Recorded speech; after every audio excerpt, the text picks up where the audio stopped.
오늘은 추수감사주일입니다. 7월 첫 주는 맥추감사주일, 11월 셋째 주는 추수감사주일.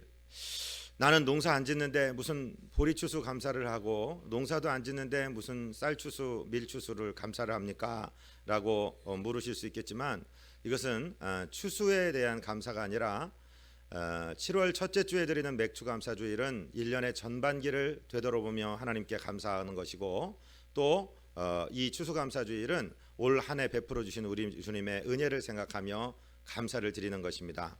이 11월 셋째 주 추수감사주일은 우리 전통이 아니라 미국의 전통입니다. 우리가 대부분의 많은 선교사들이 미국에서 왔고 그들이 드리던 이 추수감사주일을 우리가 본받아서 드리게 되는데, 이스라엘 절기로 따지면은 이 추수감사주일이 초막절 혹은 장막절에 해당하는 절기입니다. 추수되었으니까 이제 마음껏 먹고 마시고 즐기는 것 아닙니까? 이렇게 생각할 수 있는데, 이스라엘 백성들은 오히려 추수를 해놓은 다음에 바로 초막절을 지키게 되었습니다. 거기에는 한 세 가지 정도의 이유가 있는데, 하나는 우리가 이 이집트의 속박으로부터 해방되고 난 다음에 그들은 바로 가나안에 들어간 것이 아니라 40년 동안 광야 생활하면서 하나님의 연단을 받았습니다. 그거 생각하면서 40년간의 광야길, 그 고난의 길을 생각하면서 지금도 해외 어느 나라에 살든지 유대인들은 자기 집 집안의 침대에서 자지 아니하고 자기 집 마당이나 뒷마당에 텐트를 쳐놓고 가족들과 함께 거기서 7일을 기거하는 이런 전통을 가지고 있습니다. 두 번째, 이 초막이라는 것은 매우 불편한 환경입니다. 어차피 우리는 이 세상에 정착하는 사람이 아니라 정말 하나님의 서저너들, 객들이 되고 여행객이 되어서 이 세상을 살아갑니다. 내가 잘 벌었고 내 능력으로 사는 것이 아니라 하나님께서 햇빛을 가리시는 구름기둥, 또 추위를 막아주시는 불기둥, 그리고 하나님이 공급하시는 만나와 메추라기, 그리고 발이 부르트지 아니하고 모든 적으로부터 하나님이 막아주셨던 걸 기억하면서 우리 인생길, 광야 같은 인생길이지만 이 비록 초막에 살지만 우리는 하나님의 보호 아래 살아갑니다. 이것을 깨닫게 하려고 하는 것입니다. 여기 계신 아마 연세가 50세, 60세 이상 되시는 분들은 가난을 경험해봤고 배도 골아보신 분이 있고, 그래서 정말 우리가 누리는 이 일상이 얼마나 감사한 것인가를 아실 수가 있는데, 젊은 세대들은 날 때부터 부자였고 날 때부터 배 고파보지 않았고, 그래서 지금 우리가 일상적으로 누리는 것을 감사하지 못합니다. 그래서 이런 것을 아는 어른들이, 지금 유대인들이 계속해서 이 전통을 가지고 자녀들과 함께 그 초막에서 지내면서 그 방에 들어가지 아니하고 바깥에서 이 텐트에서 거하면서 은혜를 나누죠. 세 번째로는 이 텐트, 이 초막은 하나님의 소망을 말합니다. 창세기 15장에 보면 하나님은 아브라함에게 나타나셔서 그 밤하늘의 별을 보여주시면서 네 자손이 이와 같이 많아질 거다. 또 광야에서 텐트 가운데 살던 백성도 언젠가 약속의 땅에 들어가면 우리는 정착하고 살게 될 것이다. 그러면서 소망의 생각을 했는데, 저와 여러분도 미래를 소망하며 감사하는 절기로 지내기를 원합니다. 그러면 오늘 21세기 이 상황 가운데 우리는 추수감사주의를 도대체 어떻게 지켜야 될까 하는 것을 오늘 본문 시편 107편 21편 107편 21, 22절을 통해서 우리가 묵상하기 원합니다. 먼저 오늘 본문 시편 107편 21절을 다시 한번 한 음성으로 받들어 읽습니다. 아멘. 여호와의 인자하심과 인생에게 행하신 기적으로 말미암아 그를 찬송할지로다. 아멘. 먼저 우리 이 감사절을 찬송하며 지내시는 절기가 되시기를 주님 이름으로 축복드립니다.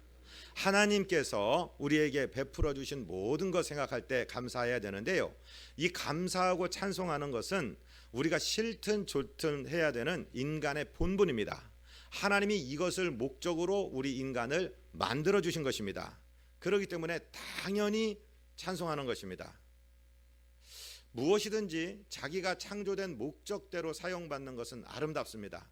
그런데 저와 여러분이 창조된 것, 하나님의 손에 의해서 창조되었는데 그 하나님의 창조의 목적은 바로 찬송 받으시기 위해서 창조하셨다는 것입니다. 오늘 본문에 보니까 오늘 주보에 보니까 이사야 43장 7절이 기록되었습니다. 주보를 보시면서 같이 읽으실까요? 내 이름으로 불려지는 모든 자 곧 내가 내 영광을 위하여 창조한 자를 오게 하라. 그를 내가 지었고 그를 내가 만들었느니라. 아멘. 하나님께서 우리를 당신의 영광을 위하여 창조하셨다. 우리가 찬송할 때에 하나님께서는 영광을 받으시는데 그것을 목적으로 우리가 창조되었으니 오늘 이 감사의 절기 가장 먼저 찬송하며 우리의 인간의 본분을 다하고 지금 우리가 예배하고 찬송하는 것은 인간 최고의 행위를 하는 것인 줄로 믿습니다. 가장 복된 행위를 하고 계신 줄로 믿으시기 바랍니다. 이렇게 찬송으로 드리는 감사절이 되시기를 바랍니다. 또한 우리 인생에게 행하신 기적으로 말미암아 찬송할지로다 그랬습니다. 하나님이 우리에게 인자하게 행하셨고 기적을 베풀어 주셨습니다. 하나님의 인자하심은 무엇입니까? 예레미야 애가 3장 22절 같이 읽을까요? 여호와의 인자와 긍휼이 무궁하심으로 우리가 진멸되지 아니함이니이다. 아멘. 하나님은 우리를 자비하게 대해주시고 인자하게 대해주시고 또 오래 참으시는 인내를 보여주시는 것은 마치 기적과도 같은 은혜라는 것입니다. 만약에 하나님이 성질을 부리시는 분이었다면 저와 여러분 이 땅에 살아남을 사람은 한 사람도 없었을 것입니다.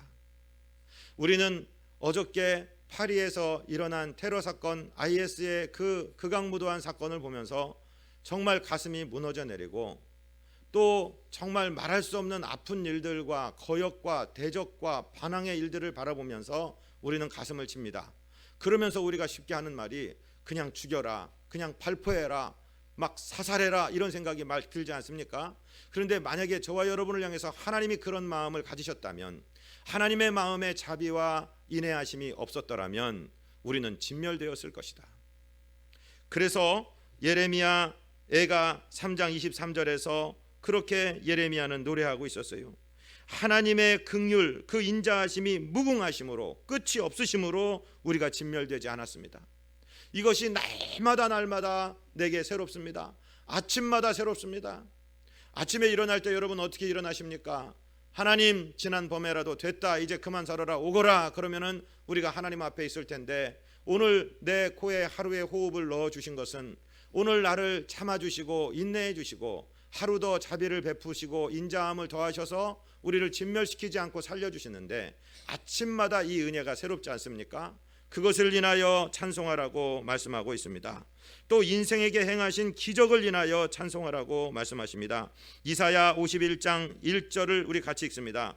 의를 따르며 여호와를 찾아 구하는 너희는 내게 들을지어다. 너희를 떠낸 반석과 너희를 파낸 우묵한 구덩이를 생각하여 보라. 정말 우리를 이렇게 당신의 손으로 걷어내신 그 우묵한 반석, 그 우묵한 웅덩이를 생각해 보십시오. 여러분, 지금부터 한 40년 전 1970년대만 생각해 보십시오. 한 50년 전 1960년대만 생각해 보십시오.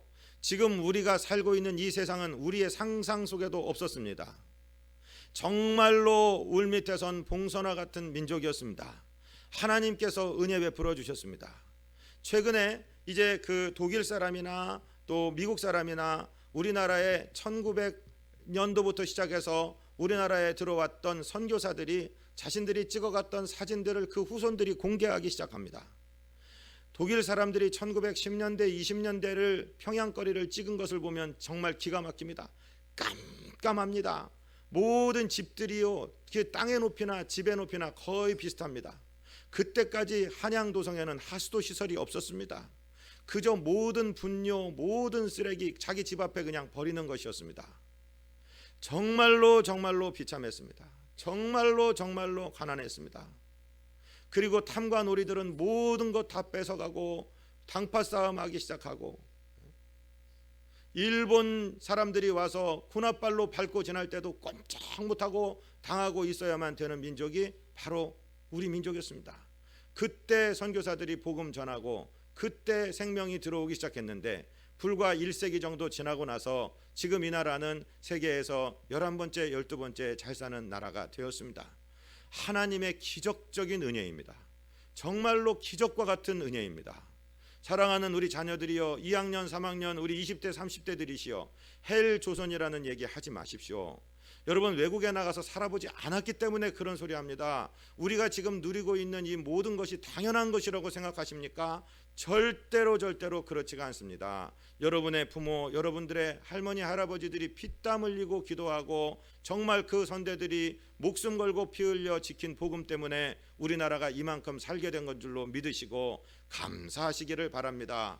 정말로 기적입니다. 정말로 기적과 같은 은총 가운데 우리가 여기 살았습니다. 우리를 떠낸 우묵한 반석, 그 웅덩이를 잊지 않게 되시기를 주님 이름으로 축복드립니다.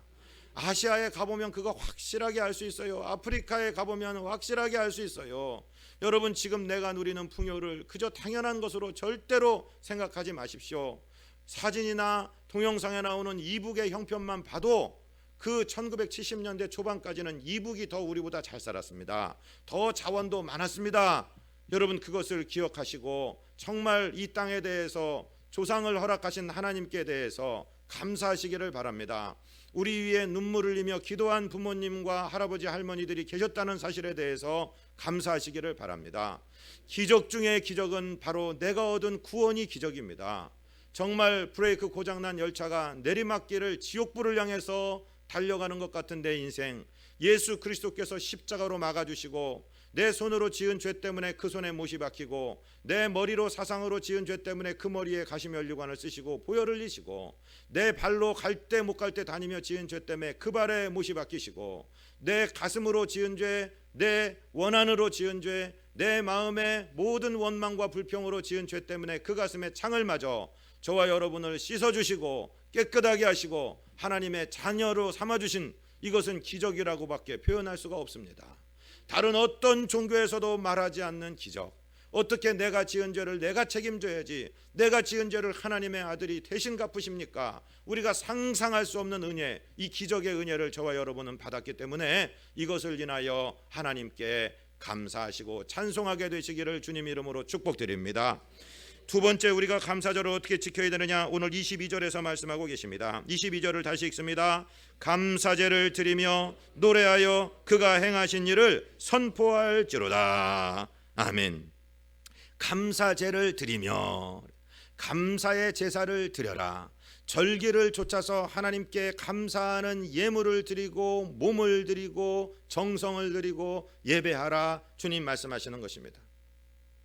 어떻게 보면은요, 이 제사가 다 하나님께 예배가 다 하나님께 드리는 것 같아요. 맞아요. 하나님께 드리는 건 맞아요. 그러나 그 예배의 모든 은총, 예배의 모든 혜택은 내 머리에 쌓이는 것입니다.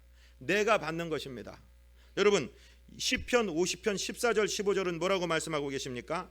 감사로 하나님께 제사를 드리며 지존하신 이에게 네 서원을 갚으며 환난 날에 나를 부르라. 내가 너를 건지리니 네가 나를 영화롭게 하리로다. 아멘. 여러분, 감사로 절기를 좇아서 감사하시기 바랍니다. 감사. 어떤 프랑스의 작가가요, 정말 너무너무 아름다운 자기 집에 사는 풍경을 갖다가 막 묘사를 하고 정말 이런 데 살게 하신 것이 행복하다라고 그래서 막 사람들, 백성들이 전부 그 사람 마을에 가봐서 얼마나 멋있나 보니까요, 자기네 집 앞마당만 못하더래요. 여러분, 우리가 어떻게 느끼느냐에 따라서 우리의 감사의 수준이 결정되고 감사의 수준에 따라서 우리 인생의 질이 결정되는 것입니다. 감사하는 만큼 우리는 성숙한 인생을 갖게 되는 것입니다. 감사제를 드리면은 이게 하나님께 올라가고 끝나는 줄 알았는데, 그렇게 하나님께 감사의 제사를 드리며 서원을 갚으며 환난 날이 오는데 그때 나를 불러라, 이 말입니다. 여러분, 감사제를 드리고 절기를 드리고 하나님을 잘 섬긴 백성들은 환난을 당할 때 기도가 힘이 있습니다. 왜냐하면 이 언약의 말씀을 붙들었기 때문에 그래요. 하나님, 감사의 제사를 드리며 환난 날에 부르라고 그랬잖아요. 하나님, 내게 환난이 왔습니다. 하나님, 나를 도와주시옵소서 하고 하나님께 부르짖으면 하나님께서 우리의 부르짖음을 들으시고 우리를 건져주신다고요. 그 건져주시는 이야기가 우리 인생의 스토리가 되는 것입니다. 그 인생의 스토리가 하나님께 영광이 되는 것입니다.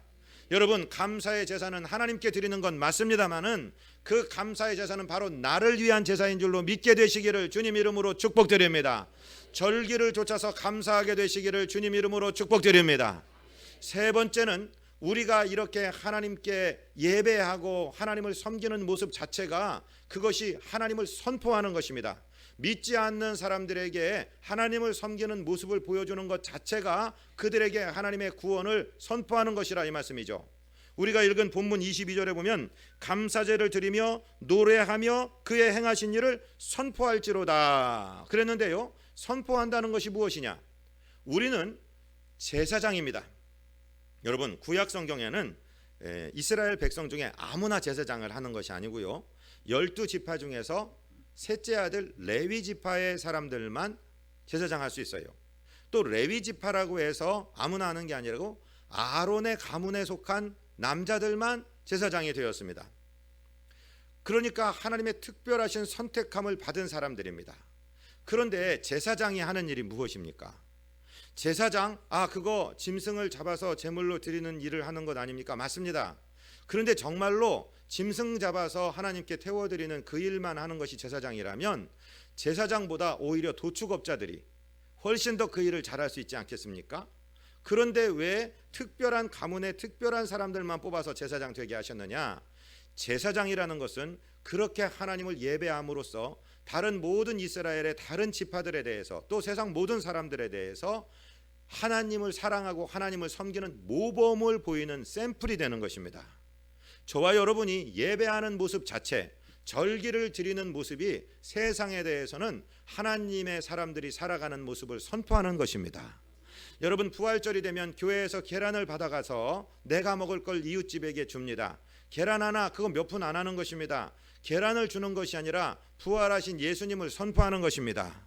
또 추수감사절이 되면 교회에서 떡을 하는데 떡을 가지고 가서 내가 먹지 않고 이웃에게 줍니다. 그건 무엇입니까? 우리 예수 믿는 사람들은 하나님께 감사하고 삽니다 하는 것을 선포하는 삶입니다. 우리의 삶 속에 예배하는 삶으로 하나님을 선포하라 이 말씀입니다. 그래서 베드로전서 2장 9절에서 베드로 사도는 우리에게 이렇게 말씀하고 계십니다. 같이 읽습니다. 그러나 너희는 택하신 족속이요 왕같은 제사장들이요 거룩한 나라요 그의 소유가 된 백성이니 이는 너희를 어두운 데서 불러내어 그의 기이한 빛에 들어가게 하신 이에 아름다운 덕을 선포하게 하려 하심이라. 아멘. 사랑하고 존경하는 성도 여러분, 너희는 왕같은 제사장들이요. 그럴 때 목사에게 하시는 말씀입니까? 우리 모두에게 하시는 말씀입니까? 베드로 전서는 베드로 사도가 우리 후배 신앙인들에게 하는 모두에게 주는 말씀입니다. 신약 성경에서는 저와 여러분이 모두 제사장이 되었습니다. 그래서 만인 제사장서를 얘기하는 거 맞습니다. 저와 여러분이 제사장의 역할을 한다는 것은 소를 잡고 양을 잡을 필요가 없습니다. 이제 예수 그리스도께서 십자가에서 다 이루어졌습니다. 양이나 소에 필요하지 아니하고 당신의 몸을 들여서 제사를 다 드렸습니다. 그러면 우리가 왕같은 제사장이라는 얘기는 주님 모시고 사는 삶을 세상 사람들 앞에 보임으로써, 모범을 보임으로써 우리 성도의 삶으로 세상 사람들에게 선포하는 것입니다. 그렇기 때문에 저와 여러분이 대제사장의 역할을 감당하게 되는 왕같은 제사장이 되었다. 거룩한 나라가 되었다. 하나님의 소유된 백성이 되었다. 이 사실을 믿고 정말 우리 삶으로 모범을 보이며 주님께 감사하시기를 주님 이름으로 축복드립니다. 오늘 주보 말씀 요약란에 보면은 웬 영화 그림 같은 세 커트의 그림이 있습니다. 지금부터 그 그림을 설명을 드리려고 합니다. 이것이 영화의 스틸 컷들인데요. 우리나라에는 개봉이 되지 않은 바벳 피스트라는 바벳의 잔치, 바벳의 만찬, 이런 영화입니다. 이 서양 영화인데 이것은 실화를 바탕으로 한 이야기입니다. 여기 나오는 바벳이라는 여자가 등장하는데 1948년도부터 한 3년여간 그 프랑스에 파리 꼬민이라는 소요 사태가 있었습니다. 바로 어저께 이 IS가 폭동을 일으켜서 그 파리의 북부에 있는 극장에서 100여 명 그리고 이동하면서 6번의 테러를 일으켜서 IS 자기들이 했다고 주장하는 테러가 일어나 지금 전 세계가 눈물을 흘리고 있습니다. 아마 그때에도 이 파리 꼬민 때문에 이 여인이 피난을 하게 되었고 그 유틀란 반도라고도 하고 윌란 반도라고도 얘기하는 덴마크의 영입니다. 유틀란 반도, 윌란 반도의 조그만 해변 마을에 있는 작은 마을에 이 여인이 피난을 가게 됩니다. 그때 다른 두 여자를 만나는데 두 자매입니다. 이 두 자매가 이 여인을 발견하고 자기 나라에다가 그 망명자의 탄원을 내주게 됩니다. 그리고 자기 집에서 같이 기거하겠다라고 보증을 서주게 됩니다. 그래서 이 바벳이라는 여자가 이 두 자매와 살게 되는데 이 두 자매는 바로 목사님의 딸이에요. 그 작은 마을에 교회를 개척하시고 작은 목회를 하시면서 정말 전부 다 어렵게 살지만 밥을 못 먹는 분들을 위해서 무료 급식소를 만들고 그 사역을 하시다가 하늘나라에 가신 목사님의 두 딸이 아버지의 유지를 받들어 그 무료 급식 사업을 계속하고 있습니다. 그러니까 이 바벳이라는 여자에게도 어떻게 빵을 만든다, 어떻게 숲을 만든다, 어떻게 해준다는 것을 알려주면서 한 번도 배불리 먹지 못하고 이 여인이 수십 년 동안에 정말로 이 무료 급식소에서 영양실조 걸려 죽지 않을 정도만 먹고 우두컴컴한 쪽방 같은 방에서 잠을 자면서 이 일을 성실하게 감당합니다. 그러다가 어느 순간에 소식이 오는데 프랑스 파리에서 이제 평화가 찾아왔고 자기가 가지고 있던 재산이 어떻게 불어나서 큰 부자가 되었다는 소식을 받게 돼요. 그러니까 이 목사의 딸내미들인 이 두 자매가 걱정을 하는 거죠.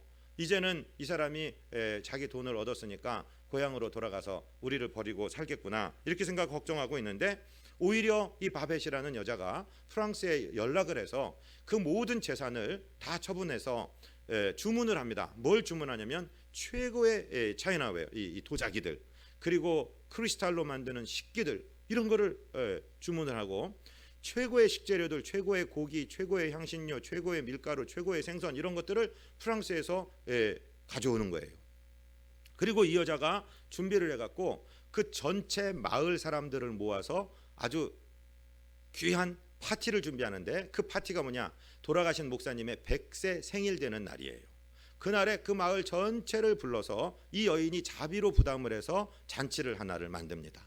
그런데 이때 덴마크의 그 윌란 반도에 있는 사람들은 거의 청교도들이기 때문에 청교도들은 굉장히 검소하게 사는 사람들이고 그런가 하면 어떻게 보면 굉장히 율법적인 사람들이라 서로 사이에 가난하면서도 시기 분쟁이 많았고 율법적으로 남을 판단하는 일이 많았고 남을 세워주기보다는 정죄하고 지적하고 이러는 사람들이라 마음에 앙금들이 많았던 사람입니다.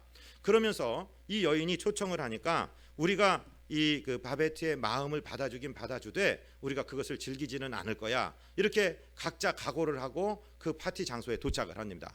그런데 그냥 눈이 깜짝 벌어질 정도로 막 기가 막히게 자기네들이 본 적도 없고 상상해 본 적도 없는 테이블이 준비가 되고 최고의 그릇들에 최고의 요리가 담겨 있습니다. 그런데 이 사람들이 처음에는 즐기지 않으려고 했다가 최고급 와인, 최고급의 고기, 그 숲을 먹고 빵을 떼고 고기를 먹으면서 마음들이 막 열리기 시작하는 거예요. 그래서 서로 얘기가 되고 갑자기 내가 저번에 당신한테 뭐라고 말 잘못한 것 용서해 달라고 하면서 화해가 되고 무르익을 즈음에 한 젊은 장교가 딱 일어섭니다. 그 마을의 최고의 유지의 조카가 되는 사람인데 이 사람은 사관학교를 나오고 그 해외의 그 유럽의 가장 저명한 도시들을 다 연수를 받은 사람이에요. 이 사람이 참 미안합니다. 여러분 우리 마을에서는 아마 죽었다 깨나도 상상도 못할 잔치를 지금 여러분이 즐기고 계십니다. 나도 프랑스 파리에 갔을 때 파리에서 제일 유명했던 레스토랑에서 이 똑같은 음식, 똑같은 세팅, 똑같은 맛으로 내가 먹어본 적이 있는데 이건 정말 기적과도 같은 일입니다. 그러자 그때 바벳이 얘기합니다. 제가 그 호텔의 그 레스토랑의 셰프입니다. 얘기하는 거예요. 여러분 기적과도 같지 않습니까? 어떻게 그렇게 프랑스 최고의 상류사회 사람들만 상대할 수 있는 그 여인이 여기까지 와서 자기가 자기 본국으로 돌아갈 수 있는데도 자기 모든 재산을 통틀어서 우리에게 이 즐거운 한 끼의 식사를 주면서 우리를 풀어주는가? 전부 다 댄스를 하고 서로 아름다운 잔치가 일어났다는 이야기를 딱 보여주는데 이 이야기는 정말로 우리 예수님을 나타내 주시는 이야기라고 할 수 있습니다. 예수님을 예표하는 이야기라고 할 수 있습니다. 별들과 천사들의 찬양을 당연히 받으셔야 될 그 분이 이 낮고 낮은 땅에 오셨습니다. 이 여인은 바베트는 자기 전 재산을 드렸지만 예수님은 당신의 생명을 드리는데 누구한테 드리냐면요, 예수님의 12제자는 예루살렘의 상류사회 사람이 아닙니다. 그들이 볼 때 갈릴리 저 변방의 사람들, 고기 잡는 사람들, 세리가 돼서 다른 민족의 사람들에게 손가락질 당하는 이 사람들을 제자로 두시고, 그들이 예수님을 잘이나 섬겼습니까? 예수님이 준비하신 만찬 가운데 그 자리 끝나면 예수님은 십자가 지시러 가셔야 되는데, 거기서도 네가 크네 내가 크네 싸움질하고 있는 그 사람들을 나무라지 아니하시고 당신의 겉옷을 벗어서 식사 자리에서 발을 씻겨주시고, 그리고 떡을 떼어서 나누어 주십니다. 이거는 너희를 위하여 찢어주는 나의 몸이다. 받아 먹어라. 이 잔은, 여기 있는 이 포도주는 술이 아니라 내가 너희를 위해서 쏟아주는 피다. 이렇게 말씀하셨어요. 그리고 주님께서 이 일을 기념하라고 우리한테 말씀해 주셔서 오늘 그 성찬을 행하려고 합니다. 제가 누가복음 22장부터 읽어드릴 테니까 성경 있는 분들은 한번 찾아보시고 아닌 분들은 그냥 들어보십시오. 누가복음 22장 15절에서부터 읽어드리겠습니다. 이르시되 내가 고난을 받기 전에 너희와 함께 이 유월절 먹기를 원하고 원하였노라. 예수님이 그냥 준비하신 자리가 아니라 원하고 원하여서 두 번이나 반복하시면서 예수님이 이 유월절 식사를 계획하시고 기도하시고 원하시면서 유월절 식사를 하셨다는 것을 나타내 주시죠. 내가 너희에게 이르노니 이 유월절이 하나님의 나라에서 이르기까지 다시 먹지 아니하리라 하시고, 이에 잔을 받으사 감사하고 기도하시고 이르시되 이것을 갖다 너희끼리 나누라. 내가 너희에게 이르노니 내가 이제부터 하나님의 나라가 임할 때까지 포도나무에서 난 것을 다시 먹지 아니하리라 하시고, 또 떡을 가져 감사 기도하시고 떼어 그들에게 주시며 이르시되 이것은 너희를 위하여 주는 내 몸이라. 너희가 이를 행하여 나를 기념하라 하시고, 저녁 먹은 후에 잔도 그와 같이 하여 이르시되 이 잔은 내 피로 세우는 새 언약이니 곧 너희를 위하여 붓는 것이라. 이렇게 말씀하세요. 오늘 잠시 후에 우리가 성찬을 행하며 오늘 특별하게 우리 비전교회 역사상 14년 만에 처음으로 다른 형식으로 이 성찬을 행하려고 합니다. 여러분, 요한복음 13장에 보면은 예수님께서 떡을 떼어서 포도주에 적셔서 주셨습니다. 오늘 적셔서 드실 것입니다. 그런데 기억하십시오. 이 성찬에 대해서는 예수님이 그렇게 원하고 원하시던 것이라는 것을 기억하십시오. 이 성찬을 의미를 따져서 교리가 세 가지로 나뉘어집니다. 이 가톨릭에서는 화채설을 믿습니다. 화채설이라는 게 무슨 뜻이냐면 빵과 포도주가 사제가 축복하고 기도하는 순간에 예수님의 살과 피로 바뀐다라고 믿는 거예요. 또 루터의 개혁주의자들은 공제설을 믿습니다. 공제설이라는 것은 무엇이냐? 그 성찬의 자리에 그리스도께서 성령으로 임재해 계신다 하는 걸 믿는 거예요. 이쪽에 지금 우리 복음주의 교회들은 기념설을 믿습니다. 주님이 우리에게 이것을 행하여 기념하라고 했으니까 우리가 기념하면 된다. 예수님을 기억하자. 세 가지가 다 맞는 말씀입니다. 성경적인 근거가 없어서 하는 얘기가 절대로 아닙니다. 오늘 저와 여러분은 이 세 가지를 다 받아들이시고 다 믿음으로 행하시기를 주님 이름으로 축복드립니다. 왜냐하면 기념하라고 하셨으니까 기념이 되는 것이고, 우리가 모일 때 두사 사람이 내 이름으로 모인 그곳에 나도 그들과 함께 하겠다 약속하신 주님이 지금 우리가 말씀을 듣고 성찬을 떼는 이곳에 함께 계시니까 믿으시기를 바랍니다. 또 직접 주님께서 이것은 너희를 위하여 찢어주는 내 몸이다 하셨고 내 피다고 말씀하셨으니까 그대로 믿으시기 바랍니다. 우리가 이것을 행하다가 목사의 설교는 듣고 잊혀지지만 이것은 완전히 공강박적인 시청각 교육으로서 하나님이 우리에게 가르쳐 주신 것입니다. 초대교회 예수님의 식탁은 의식이 아닙니다. 지금 교회들이 잘못하고 있는 것이 이걸 의식화시켜서 그저 성당에 가면은 웨하스라고 웨이퍼라고 얘기하는 이 딱딱한 쌀과자 입에 넣으면 녹아버리는 거, 그거 바둑알 같이 생긴 거, 그거 하나 잔을 어떻게 성도가 받아요? 사제들이나 받는 거지. 그거 하나 혀를 내밀면 혀에 놓든지 손을 내밀면 손에 놓든지 그거 하나 받아 먹고 그냥 끝나는 거예요. 그런데 처음에 이 만찬은 식사였습니다. 그러니까 오늘 떡을 떼실 때 조금 떼시지 마시고 많이 떼십시오. 그리고 주님의 보혈을 생각하면서 그 피에 적시는데 그냥 푹 적시면은 빵이 너무 부드러운 빵이라 녹아내립니다. 그러니까 살짝 적셔서 손을 위로 드십시오. 자, 한번 해보십시오. 이렇게 뜯어서 이렇게 돌리십시오. 적시신 겁니다. 그 다음에 정말로 믿음으로 감사하면서 우리 주님 나를 위해 찢어주신 살, 흘려주신 피를 생각하면서 드시기를 바랍니다. 우리가 금요일마다 한 4주 전부터 이 잔치를 위해, 이 성찬을 위해 기도했습니다. 정말로 목사의 설교 한 번 듣고 끝나는 게 아니라 내 몸으로 주님의 은혜를 체험하시기 바랍니다. 주님께서 기억하라고 하시는 것입니다. 어떤 순간에도 나는 예수 그리스도의 살과 피를 먹은 예수의 사람이다. 그리고 정말로 예수님의 살과 피가 내 몸에 소화되며 우리 몸에 있는 질병이 떠나갈 줄로 믿습니다. 악하고 더러운 어둠의 세력들이 떠나갈 줄로 믿습니다. 주님과 동행하는 결단을 하시기를 바랍니다. 끝까지 주님과 주님의 제자의 길을 가겠다고 결단하시는 시간 되시기를 주님 이름으로 축복드립니다. 거룩하시고 자비하신 우리 아버지 하나님, 이제 거룩한 성찬을 행하려 합니다. 하나님, 우리를 정결하게 하여 주옵소서. 예수 그리스도 이름으로 믿사옵고 기도하옵나이다. 아멘.